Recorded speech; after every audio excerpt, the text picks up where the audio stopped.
Welcome back to another episode of the Gap Down Backer podcast. Today we have my friend John Arnett, who is the new offensive line coach and run game coordinator at Pampa High School in the great state of Texas.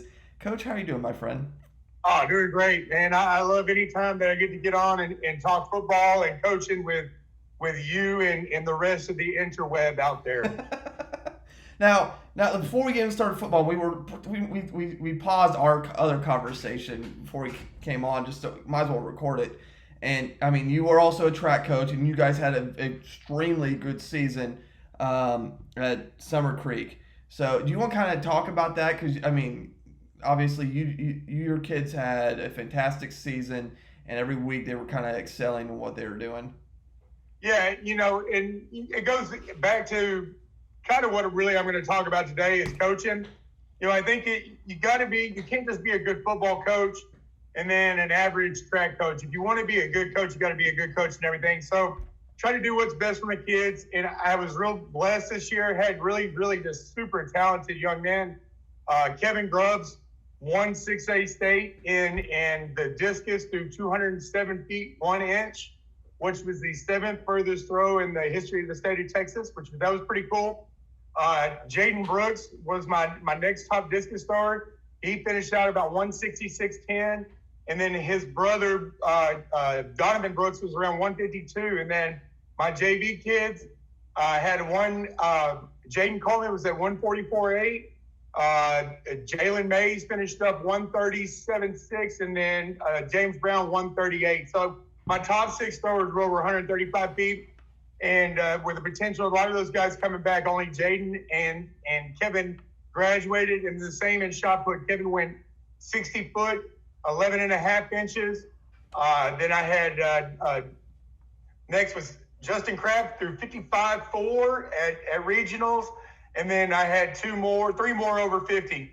So, it was just an amazing experience to have that many kids that were bought in. And it goes back to a lot of it was, number one, building a culture at practice that people wanted to be at. And I think that's important in both. Football, track, if I ever coach basketball, which usually not, my freshman year of high school, I found out a game in 26 seconds. They haven't really invited me back in a gym after that. But any of that, you've got to set a culture that the young men, young women want to be there. You got to make it fun for them. It's hard as coaches for us sometimes to differentiate of what it's like to be a teenager again.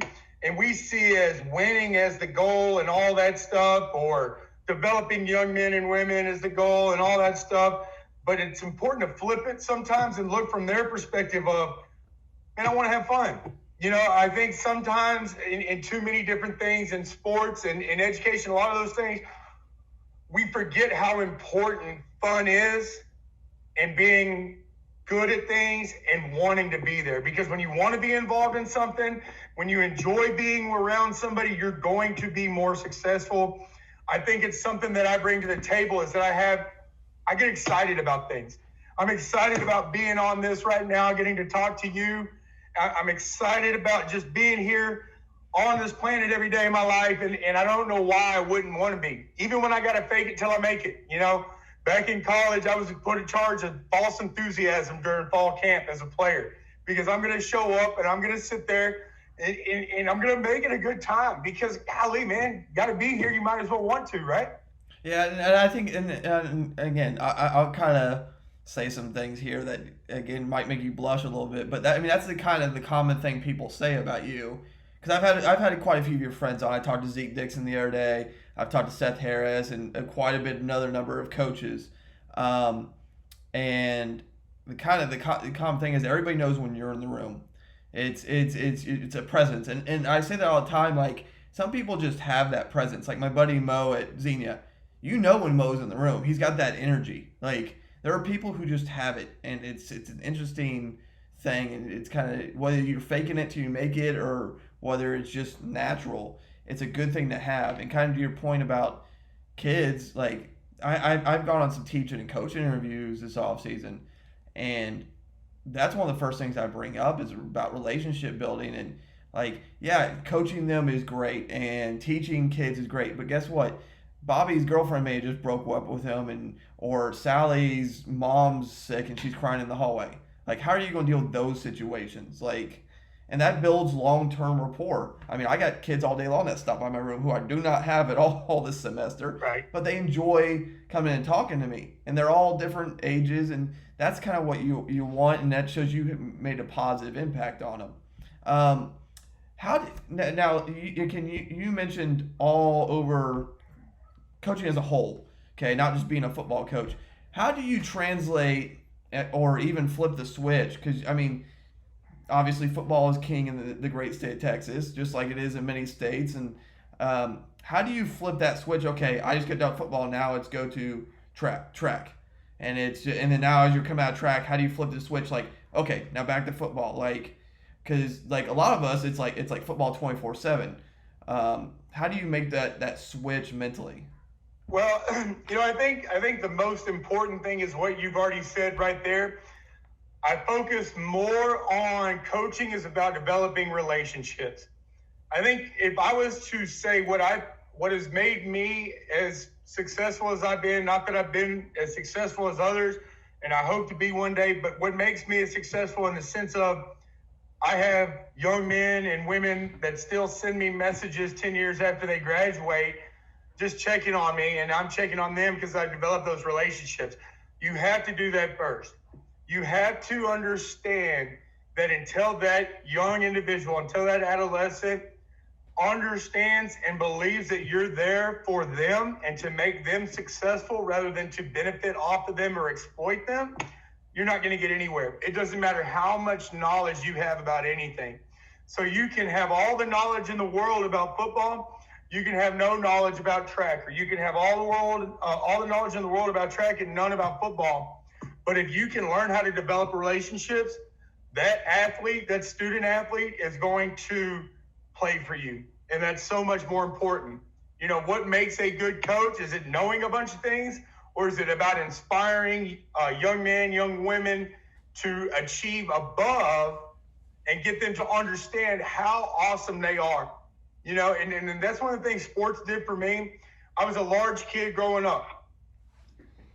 Sports allowed me to develop confidence and allowed me to achieve success that showed and translated into other things. It showed that with that hard work and perseverance and being part of a team, man, there's a lot of things that you never thought were achievable and a lot of things that you can do that you never even realized, because all of us have that self-doubt inside.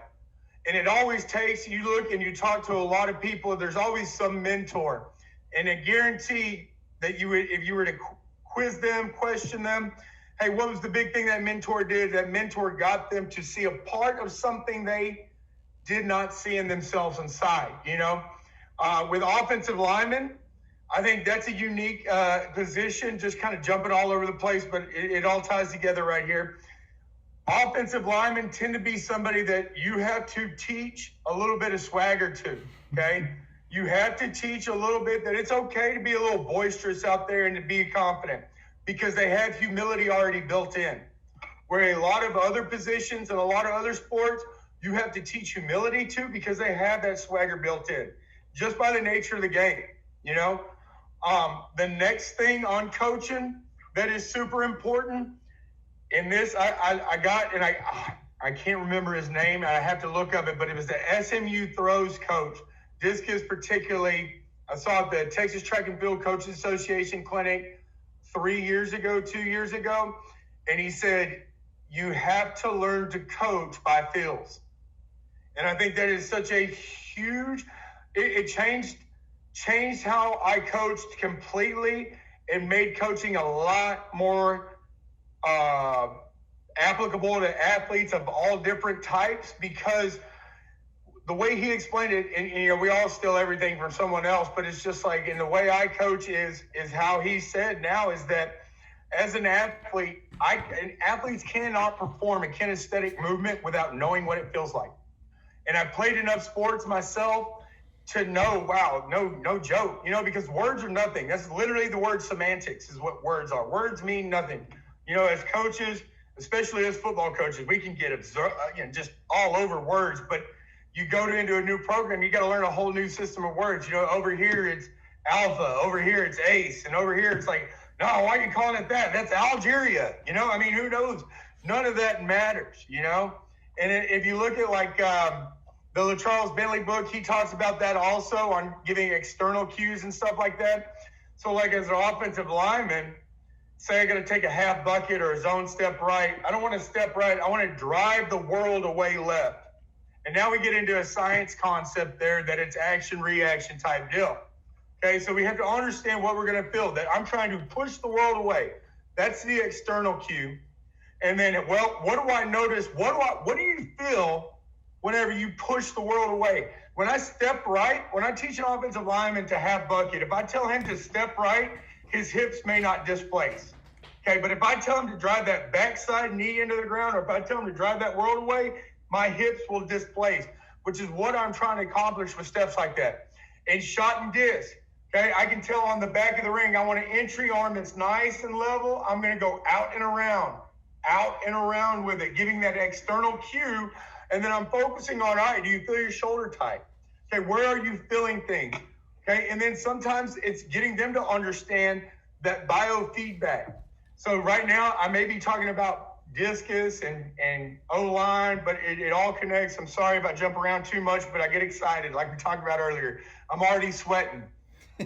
But talking about this is like, so in shot and disc practice, you have a lot of full throws, and you're filming these young individuals, these young men, these young women, these student athletes, and they get a good throw. And you're like, all right, now stop. What did you feel right there that was different than what you felt when you didn't perform the movement properly? Get them to be aware of that, because now they start thinking on that biofeedback. And it's the same thing on a pass set. If a kid keeps kicking and opening his hips, don't just say, no, I said kick like this. The kid obviously doesn't understand what you mean. Let's just call it a Beeble step. I don't even know if that's a word, but Beeble step. Okay, because it's just a word. Beeble doesn't mean anything to anybody in the world. I mean, maybe it does, I don't know, but Beeble step.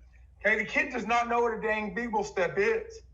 You have to teach them how to perform that step. Now the word can draw to it. Okay, now after the movement has been created, after the action has been, the desired action has been performed, now words start to make sense. Now words tie back into it. Now on the sideline, when I'm talking to a kid, I got to make adjustments.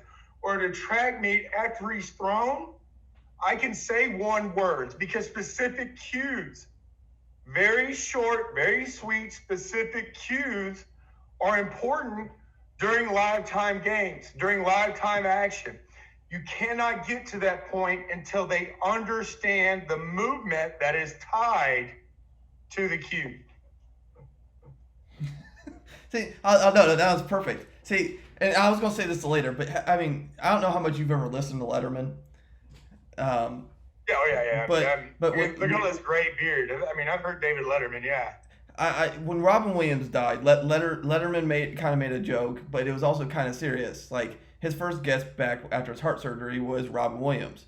Part of the reason they did that is Letterman knew all he would have to do is ask about 2 questions the entire interview. Would have to do zero prep, because Robin would, like, you ask him a question, he takes it 8,000 different ways, and it's amazing. Well, no matter what you did, that's pretty much what I compare talking to you to. Is I just gotta ask.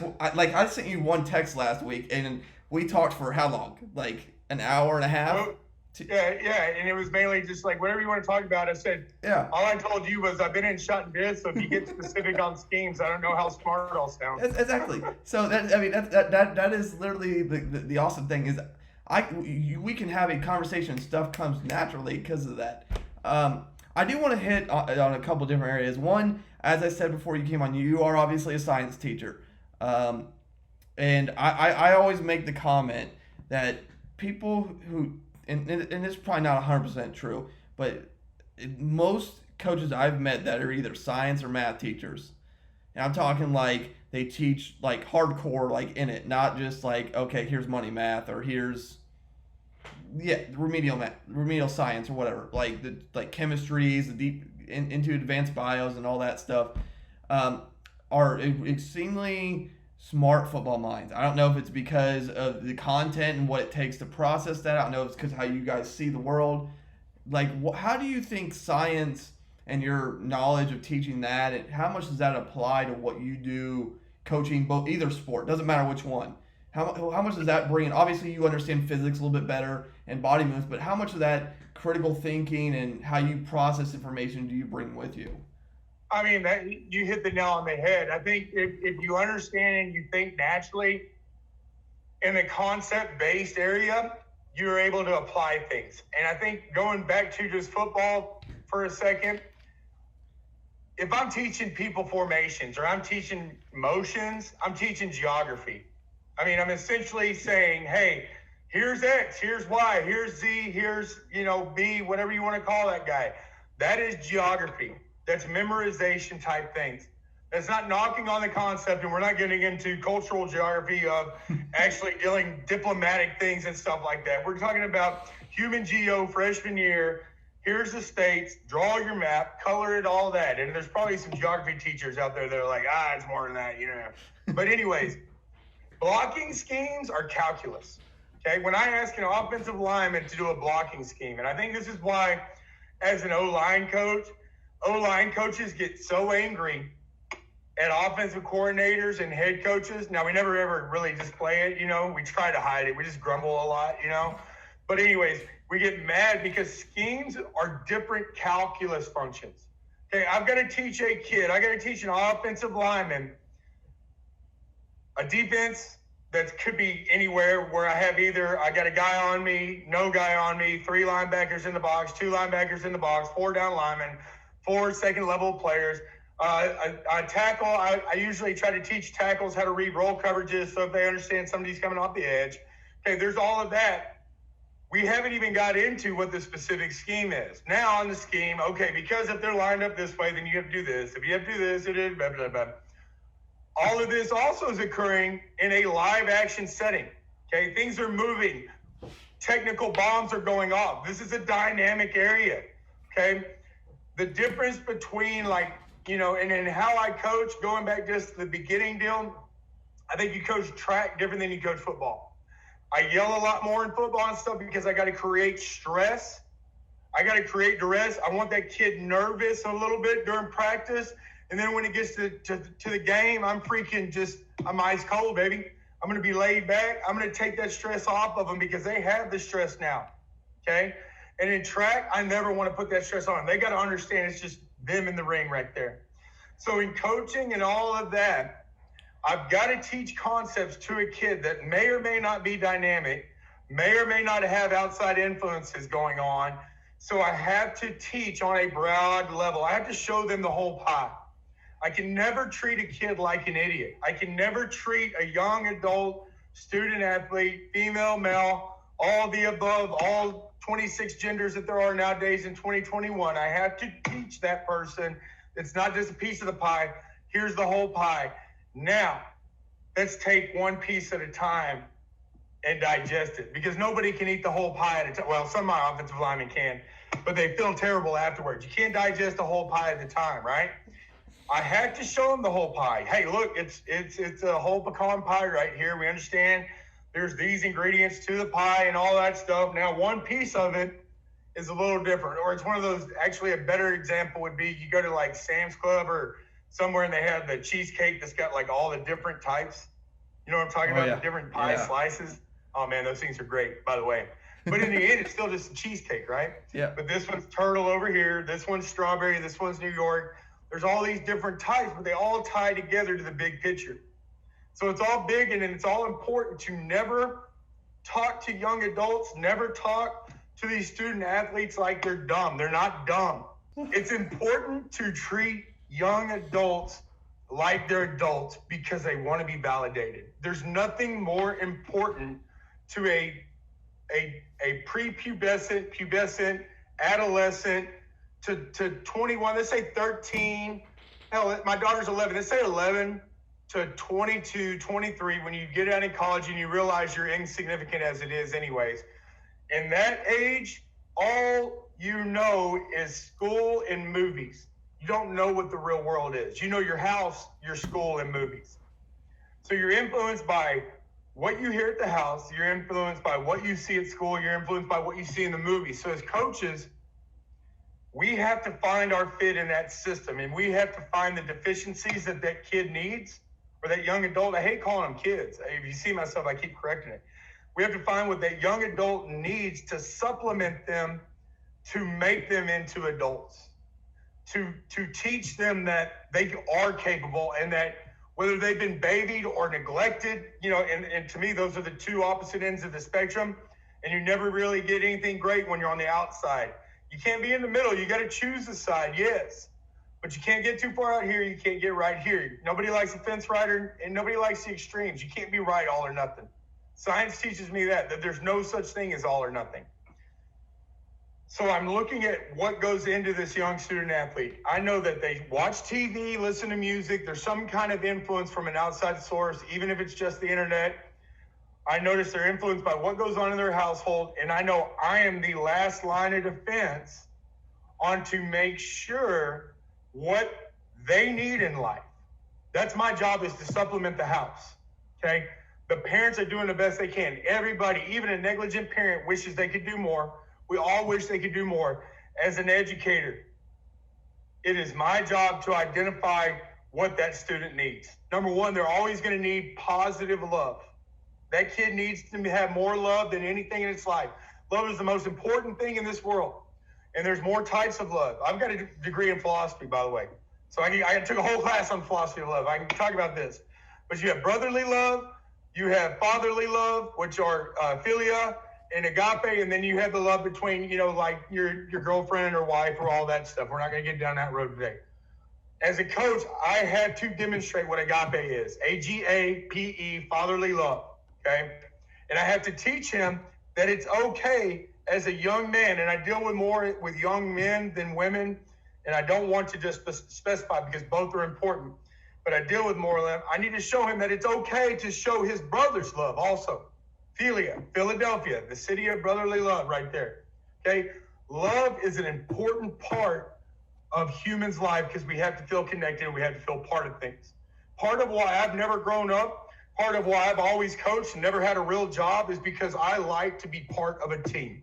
I love that I can show up to work and I can see my work have an outcome on a product, as in the game, as in wins or losses. I deal with losses in a sense like this, that if I go home at the end of the week, it may sting, but if I can look back and there's nothing else I could have done, I can deal with it. Because what loss really hurts and what true loss is and what you need to be sick of as a man or a woman is when you know you could have done more than to contribute, that you yourself could have contributed more and it could have made a difference in that win. And that's what sports really teaches right there. It's not so much about winning or losing. Can I have contributed more that would have generated a win? And that's what truly the difference between winning and losing is that effort and my participation. And sometimes, my role is a lot different than what your role may be or somebody else's role may be. My role, I know what I have is that I can explain a lot of emotions and a lot of feelings and a lot of situations that a lot of people know that they understand, but they can't quite put their hands on or words on. I know how to show love, and I know how important that is, and I know how to be humble and I've never wanted credit for anything in my life because I know when I contributed, and that's all that matters. And that might just be me being an only child. I know when what I did was a difference, and that's enough for me. It really is. I want y'all to know, I want everybody in the world to know how great they are, and that, look, if you could just put a little bit more into it, we'd all be great. There's so many ways I could take all this. It's what I love. But I want to start with, before we get into coaching progressions, and I want to add, because you kind of, to your point of there, and I kind of reorganized some stuff here because of this. You talk about relationships, and as we've gone on, I want to talk about importance of building coaching relationships, because I don't know a single person that doesn't like you. I'll phrase it that way.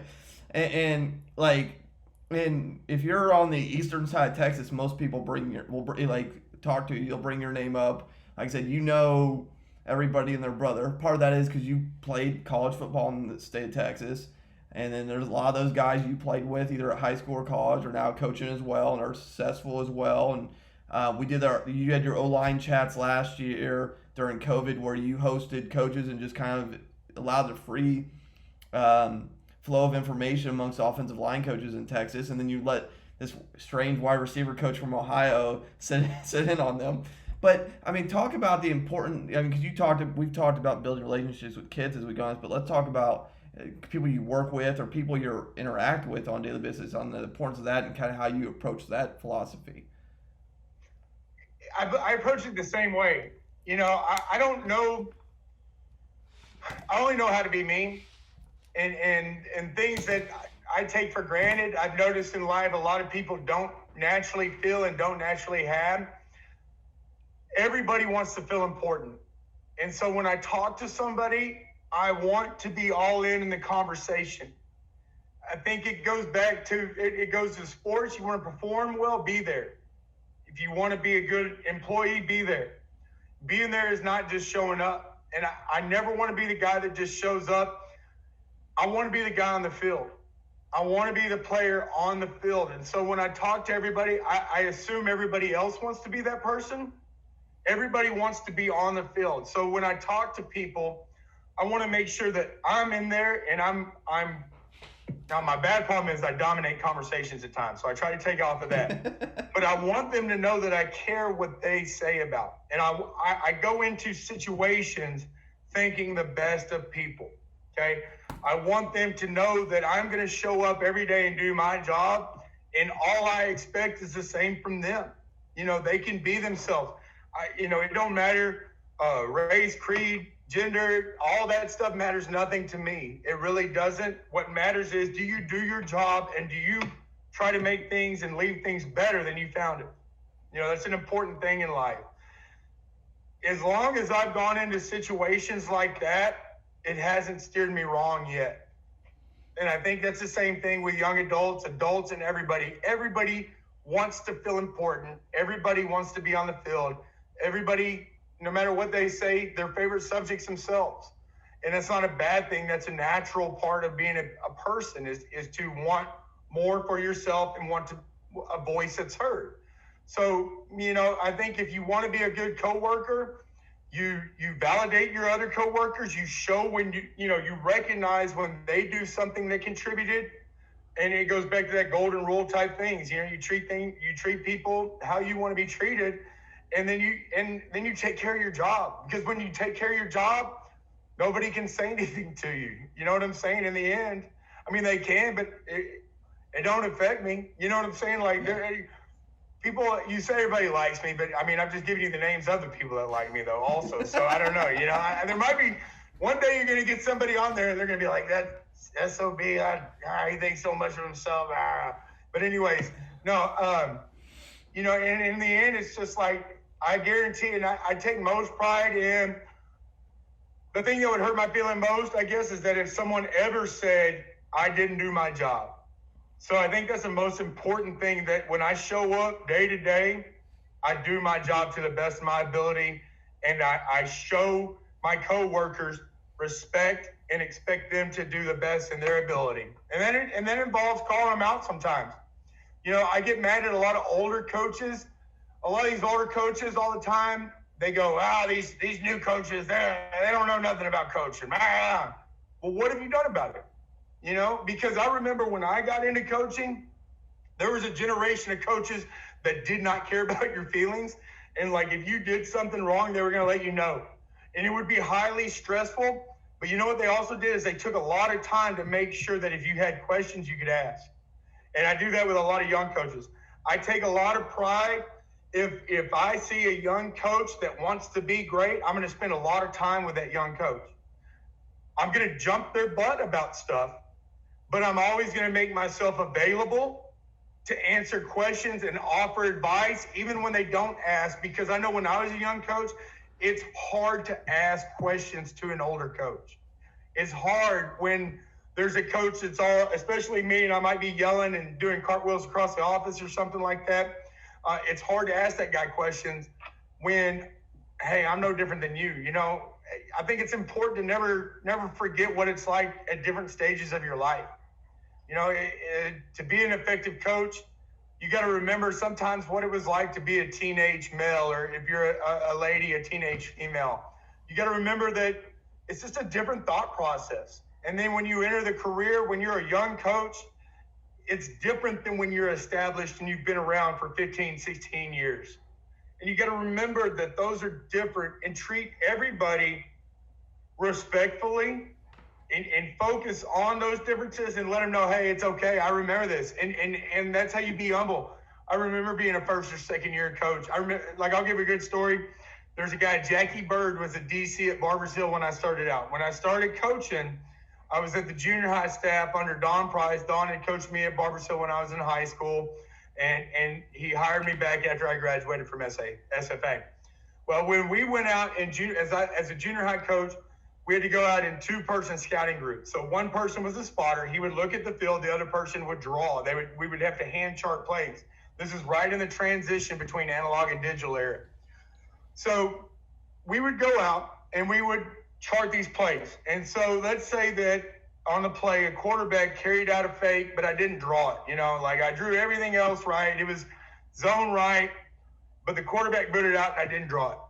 Jackie Bird, who, if you've coached in Southeast Texas, the guy, he was a defensive coordinator at Baytown Lee a long time, in the Golden Triangle area, very tied. He passed away, it'd probably be about 10, 12 years ago now. I can't remember exactly, but he was a great man.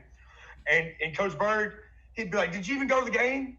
I bet you were getting nachos, weren't you? I mean, just jump my tail if I didn't draw that one little line out.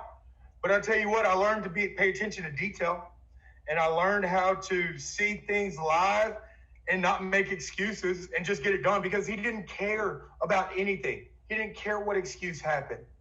He needed a product, and I needed to provide a product. And I think that's an important thing to remember as a role of any team. You know, let's not even talk about ourselves as employees. As coaches, we have our role on the team also. And as an offensive line coach, as a run game coordinator, my role is to put a product on the field that is going to take care of the run game, that is going to protect the quarterback, and that is going to produce and be an efficient yardage deal. My role as a shot put and distance coach is going to be put student athletes out there that progress as far as possible and win points at district, regionals, and possibly state. That's my role, and I'm going to do it. And you got to remember those things, that by teaching by concept, by teaching by this is your role, this is what I expect your job to do, now you can get out of your young players, you can get out of your young coaches, and you can even, provide a model for older coaches that, they can change. There's no, you want to know what being old is? Being old is the point at which you decide that you no longer are going to adapt to the world. I'm stuck. This is it. I'm right here. At that point, you became irrelevant. If you cannot change to the world, you have nothing really to offer except stories, because you're in the past. I mean, and then kind of like the last direction we go, I want to talk. How do you? If people want to learn to scheme, his link to his other video he did for me will be below in the bio. It's not too much scheme oriented. Like I said, we're talking more philosophy of coaching and how we approach things today. But how do you approach teaching progressions when teaching scheme or fundamentals? What does that process look? It doesn't matter whether it's inside zone, a gap scheme, or why. That doesn't matter. But how do you approach that from a day-to-day basis? It's all scaffolding. I believe in scaffolding and stuff. So I'm going to start with the basic block or the basic movement. And again, I'm going to go back and forth between shot and disc and football, because that's where I'm at. When we start our reps in shot and disc, we're going to start from the power position. We're going to throw from the front of the ring, because that's where we finish at, right? Start an offensive line, start fitted up. Okay, I'm going to put my helmet, I'm going to do a fit drill right there where I'm going to leverage and I'm going to learn how to lift and drive out of there before I even come from a stance, right? Then we back up further and further. Start with your finished product, This is the desired product. Show them reps in meetings early on. I want to find the best rep examples that I can, okay? I said that, I'm sorry, I got distracted for a second. So whenever and my wife's going to text, I look down at it, and I lost my train of thought, but I'll fall right back in. I know you edit this stuff, it's cool. So I start with my desired product. I'm going to leverage out of there, and then I'm going to work backwards from there. And then when I get into meetings, what I'm looking at is these are the best examples of what I want on the field right here. So I'm going to find NFL, I'm going to find college reps, and really, if I can find, once I've been at a school a couple of years, if I can find guys that they know that have done well, show them clips of that, because that really ties it home and shows that they can do it also. Sometimes when you show NFL things, it can be like, well, coach, I'm not that guy. But you show, Jack Zilizinski or Angel Willis, who graduated 2 years before you, doing the same things really, really well. Okay, now you can do it. So meeting times are important on all of that. And purposeful meeting times. There's no difference in a classroom than a field. We get the advantage of coaches of, number one, having a subject that they like, and two, being able to attach kinesthetics to it, tactile learners are big time. I think a lot of times it's seeing and then tying it to the tactile. I don't know many oral learners. Like there are some people that do it. I can't, just by hearing something and hearing it only. It's tough. Seeing it, and the more senses you can tie it to, the better. So I'm starting, when I introduce a scheme, when I introduce a product, a movement, a talent, when I introduce that thing, what I'm going to make sure is that I give them as many examples in as many different ways as possible. We're going to see it. We're going to hear it. I want you to repeat it to me. Like with my offensive lineman, and something that I've had to do, I have a contract at the beginning of each Monday that I give them. So let's say perfect season in Texas, there's 16 weeks. Mm-hmm. They're going to pick a skill from the film review and stuff. I'm going to pick a skill that they got to work on that week. And we only work on 2 skills, okay? Because I'm really bad about, you did this wrong. And I say 25,000 things once, and they never learn any of it. I'd rather say 2 things, 25,000 times. Now they get good. Now let's move on. Because if you do that, if you focus on individual skills that they're not doing, and I have the whole contract where they have there's like 9 or 10 rules where, like, if they mess up that skill in meetings, they're going to have to stand up, tell everybody how they messed up, tell the desired response. They're going to have to peer tutor. They're going to have to get signatures from the head coach, from the OC, from the 2 O-line coaches. They have it where they tell them, like, hey, I messed this up and this is what I've got to do to fix it, right? Because now it's taking that ownership into it.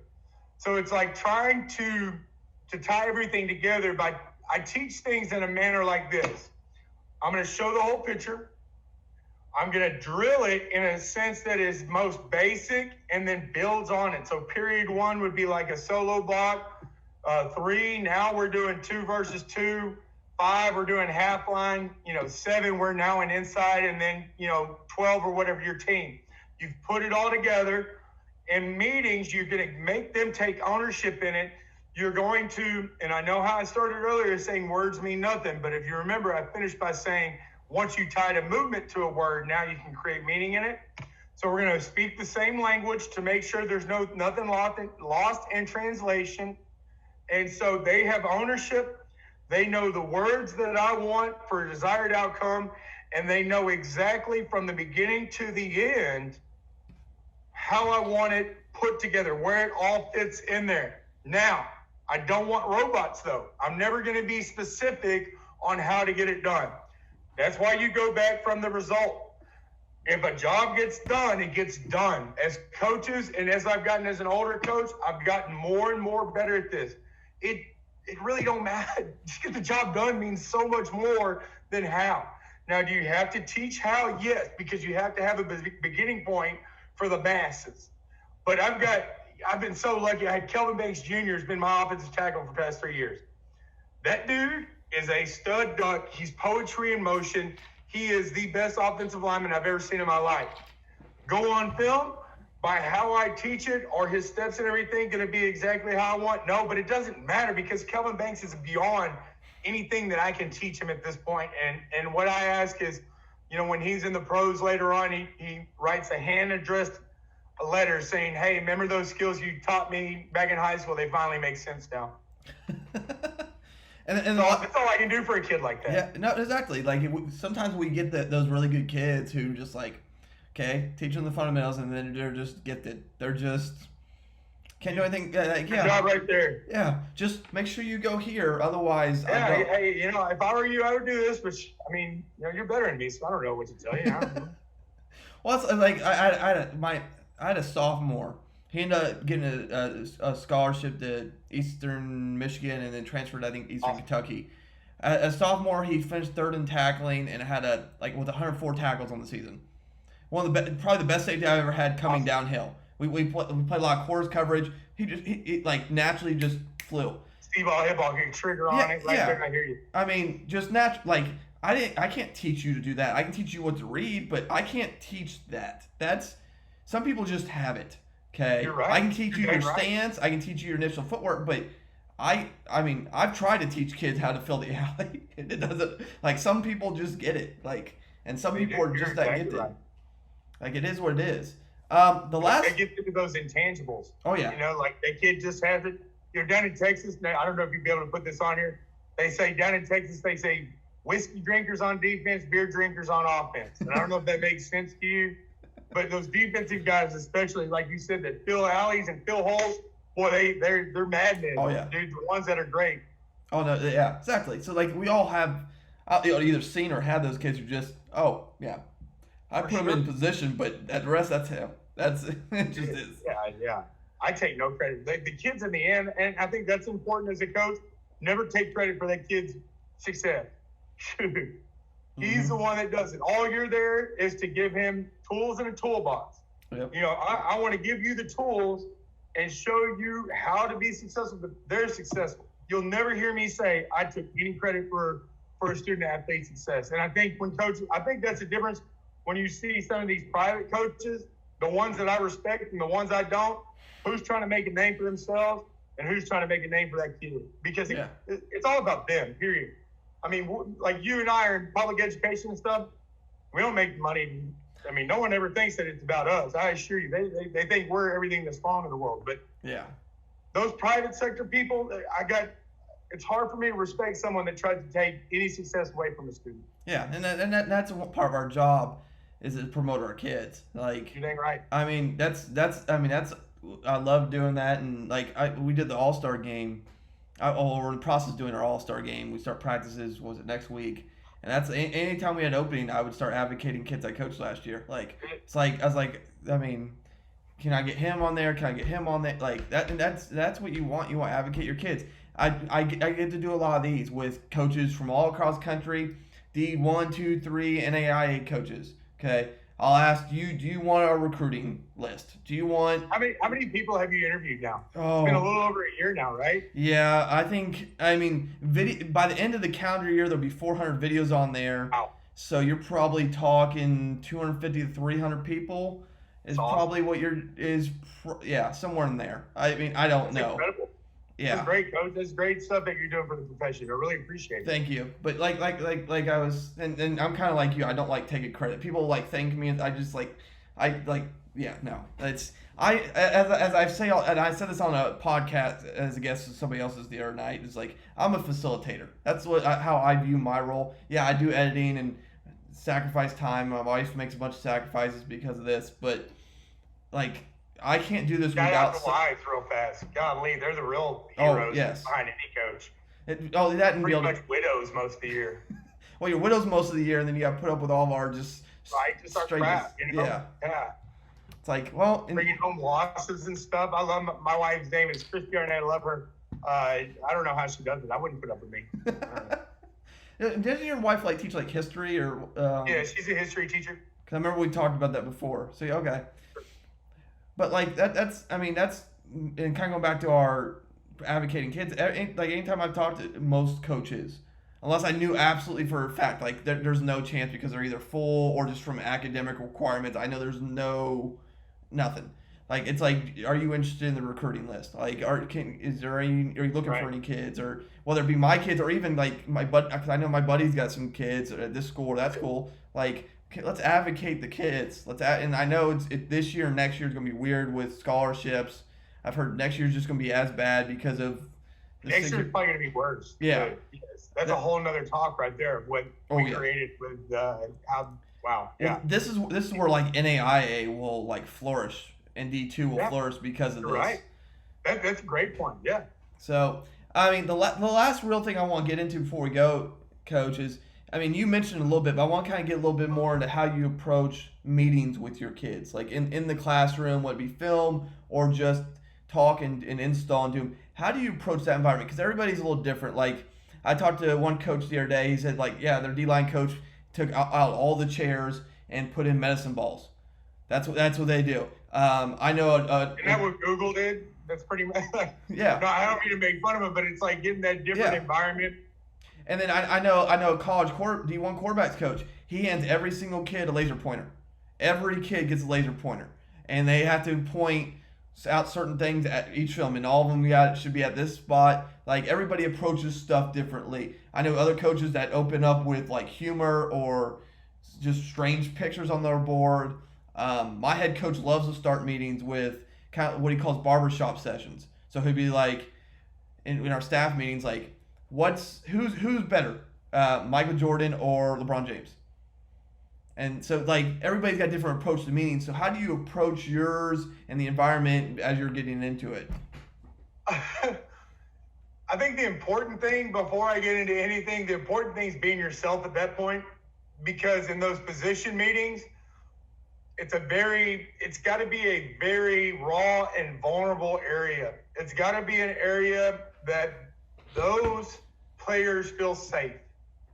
And that they know that whatever goes on is in that meeting room, because players, coaches, we're all going to mess up at some point, and it's going to come out on that film, and it's going to be seen in that meeting room.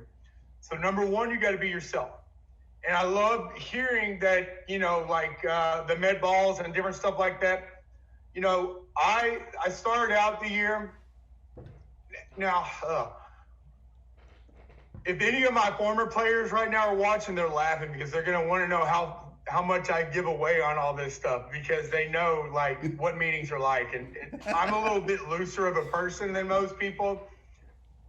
So I don't want to give away too much, because it would completely probably invalidate everything I've ever done as a coaching, because they'd be like, what? Because I want to make it enjoyable, but I set expectations on, hey, there's a time to laugh and there's a time to be serious. Yeah. And I can turn it like that. You know what I'm saying? And so my meetings are comfortable.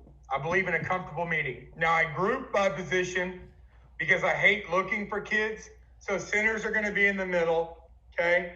And this is going to seem crazy, but left guards are going to be on the right, because I know how to flip it as O-line coach. You flip it in your mind so many times, because in practice, a lot of times I'd rather stand at linebacker depth because I want to look at eyes. So I'm in the front of the room, and I want it where my left tackle's over here, my right tackle's over here, guard, center. So they're going to be grouped at tables like that, right? I'm going to try to put, and just a weekly deal for me. So let's say Saturday we're watching the game, okay? A lot of what I do, so it takes me about 5 hours to break down a game, but that's not like punishment. It's because it's just like I love it. I love Saturday mornings, listen to loud music with nobody up there. I've got too bad at ADD to have anybody around me when I grade film, so I usually get up there about 5 a.m. or so. And I'm gonna grade film in my room by myself, and I'm gonna listen to loud music, and I'm gonna stream at the screen and stuff like that. But I grade on assignment, technique, and effort. And the sheet that I've made up has a box next to each. It's plus or minus type deal, but mainly if there's a minus, I'm gonna give a description on what they did wrong. Assignment, technique, effort. I'm gonna track pancakes. I'm gonna track knockdowns. Which pancake to a knockdown is different to me. Knockdown is hit, fall. Pancake is hit, drive, fall. You know what I'm saying? Giving up sacks. I have DNFs, did not finish. And I put these in the locker room because I think those negatives, you want to talk about how to get some young men on your side, you cap on them in public. I'm telling you, man, you cap on a cat, they're going to cut that stuff out. That's no cap. That's how it works. If y'all didn't know that term right there, cap is going to be. It was the predecessor to cap was put on blast. Before it was put on blast, I believe it was roast. Before that, it was make fun of or whatever back in the days to translate for some people. No cap is just seriousness. So learn that lingo. Anyways. So DNFs, how many sacks they give up, I post that along with how many pancakes and knockdowns and things they have in the locker room. I give them a sheet that has every play with a minus, what they did wrong. I give them a cover sheet. Now, everything I do, I have a whole workbook, which if you want to see, I can share my screen and show you just some old examples. I believe in putting watermarks on things. And it's as simple as this. If I was a kid and I saw a paper that had a washed out watermark in the background, I think it's official. And you know what? It's just that easy. Whereas if I see something and it's all in Arial or Times New Roman, what is this? It's just off the printer. Is this football stuff? What is this? So I have stuff like that. So they have a cover sheet that's going to have a comments on what I thought about in their game. I have what I call my efficiencies and deficiencies, which is what were we good at, what were we bad at.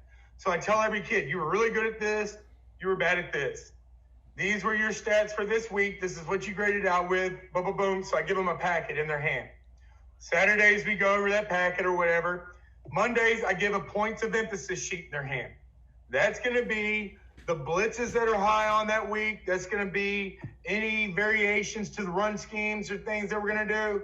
Anything that we really, as a whole, didn't do very good, and what we need to work, our points of emphasis to be successful that week. I give that and the contract I talked about earlier on Mondays. By Wednesday, we're going to take our test, and I usually use Huddle. If you go to Huddle and you go to, I don't know if I can plug products. I don't know how all that works for you. But anyway, You're good. Huddle's cool, right? Everybody uses Huddle. Is there another one that's only Monopoly in the world that's okay? But anyways. Go to Huddle and you do the practice script deal where you put 10 to a page and draw up the different fronts, and you can type titles so you can put your run plays versus all the fronts you're going to see and stuff. So I give them those tests on Wednesdays so then I can get it back to them on Thursdays so we can go over it.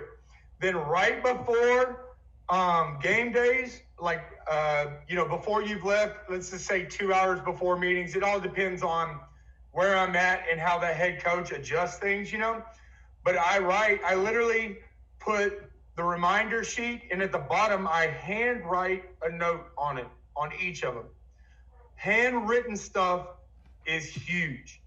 You never, ever, ever underestimate how much just seeing handwritten stuff will motivate someone. It motivates me. If I see a handwritten, when was the last time you got a handwritten letter in the mail? Actually, recently, because I was ruined my speech. No, I'm joking. No, continue. No. Well, part of it. That's why I'm fortunate. A couple of the people I talked to have sent me handwritten stuff or notes. That's it. It was taught to me by an older guy. And I hang that, and all that stuff's hung in my classroom. Yes. Literally, I hang that stuff in my classroom. And as a coach, use that. When I get something handwritten, I'm like you. I'm putting it in a frame. I'm putting it up on the wall. That's important stuff. And so I do that right before the game. Because I want that player to know I'm proud of them, how great I think they are, and that I took the time to literally write a note to them by name. Not a paper that I can print and just change the title. As coaches, we get caught up in some of that stuff. It's got to be personal. It goes back to the relationship like we started. So in my meetings, every day I'm trying to give them something in their hands, a manipulative of some sort. I'm going to give them a voice. I'm going to let them have their identity. I'm going to let them be themselves within the constraints of an environment that's workable. Because if I wasn't allowed to do that, I would probably get fired too, because I'm a nutcase. I have to make jokes at things, there's so many people that process stress with humor. At least I am. And I know I've coached a lot of players like that.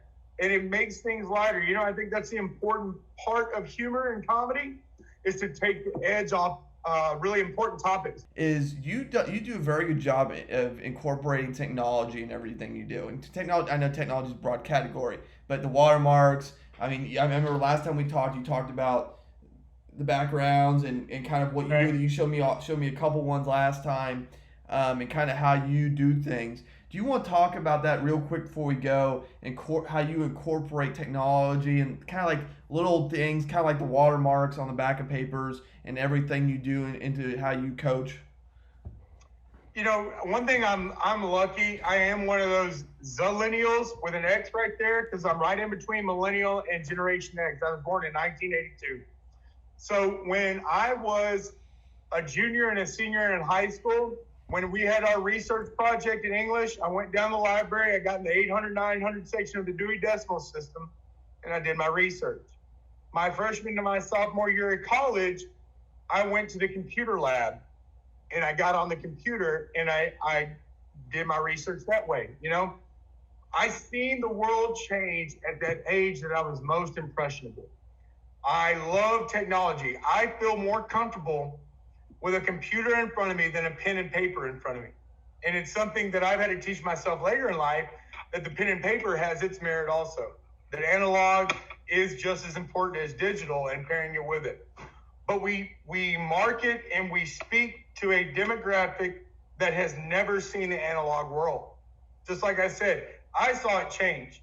So everybody younger than me has only known one way. Everybody older than me has only known another way.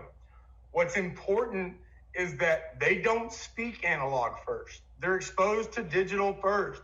So by learning those things, and I was lucky enough to make it at a point that it's not hard for me. And talking to older people that I've coached with, I think mistakes were a lot more permanent before. When it was analog, if you messed something up, it was a lot harder to correct. You had to go back and do a lot more legwork because it was all handwritten and photocopied and stuff. They're a little frightened by technology, and I bring this up to tell my older audience, it's okay. You can use digital and make mistakes and not wipe out your hard drive. Just don't accept that email from the Nigerian prince, okay? So it's important to know that digital is there, and it's the language that our kids speak. And you talked about marketing kids and stuff. Social media, to me, social media is the small town newspaper. It's taking place of that. I can cast a wide net. I need to cast that net, and because perception is, way more than anything in this world nowadays. So when I provide products to a kid, the more that I can do it digitally, it's something that they perceive easier than an analog. But it doesn't mean that I don't give them the analog things. Like I said, I'll handwrite a note and stuff. But my primary tactic is to speak the language that they speak. I'm going to learn the jargon, the vernacular, the nomenclature. I'm going to adapt myself and show those vulnerabilities and try to get on their level while staying not a superior, but a mentor, and letting them know the roles that I am there and in charge, and that my experience is why I'm there. And that's only that they can achieve everything that I've achieved. They can be on my level, but until they did that degree and stuff like that, they're not, because they need to understand that my voice is what it is, and that it's true. But I'm going to show in a humility that they relate to, that hey, everybody's valuable, and that everybody can achieve success, even if my fat ass can. So. All right, Coach, just stick right there while I do the closing stuff, and then we'll chit chat while it saves. Coaches, make sure you give Coach a follow. His Twitter will be in the bio. If you want to check out his clinic on some zone run game and a lot of stuff with that, that link will be in the bio as well. Make sure you check out all the sponsors, affiliates, help support the channel, all that lovely jazz. Like, share, subscribe as normal. And then thank you and appreciate you listening to our episode of the Gap Down Backer podcast.